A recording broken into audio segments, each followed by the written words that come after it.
Madam, আপনি এই শাড়িটা দেখতে পারেন, আপনি পছন্দ হবে। এটা দুবাই সিল্কের শাড়ি, গতকালকে আমরা দুবাই থেকে ইম্পোর্ট করে নিয়ে আসছি। খুবই সুন্দর। এই শাড়িটা যদি আপনি পরেন, মাশাআল্লাহ, আপনাকে অনেক সুন্দর লাগে।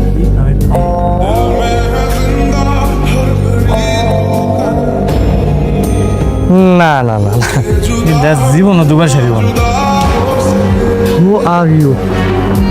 ম্যাডাম, এই লোকটাকে আমি আমি ওনার বাসার কাজের লোক। কি কাজের লোক? তুই একটা কাজের লোক হয়ে এত দামি শাড়ি হাত দিছস? তুই জানোস এই শাড়ির দাম কত? হ্যাঁ, জীবনে গেছস দুবাই? দুবাই শাড়ি চিনস?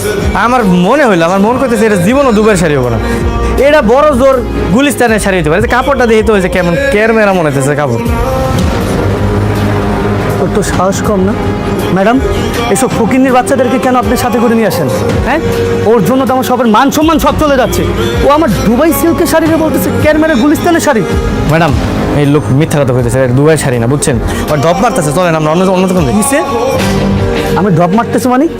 আমি ড্রপ মারতেছি? ম্যাডাম, আপনি এখানে আরাম করে বসেন, আপনার জন্য জুসের ব্যবস্থা করতেছি, আর এই কাজের লোকের ব্যবস্থা করতেছি। এই চল বাইরে, বাইরে, বাইরে ফোন থেকে আমার।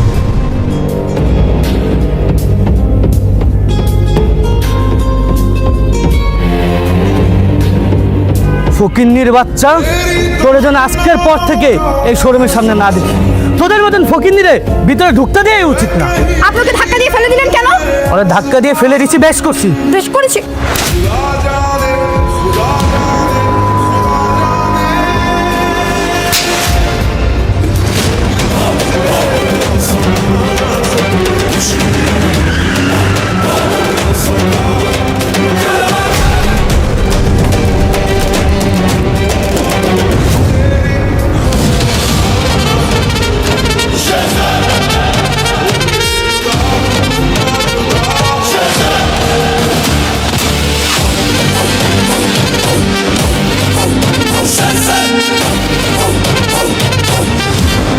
ও আমার স্ত্রী,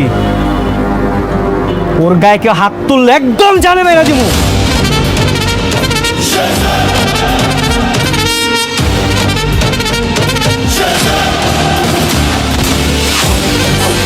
চলো।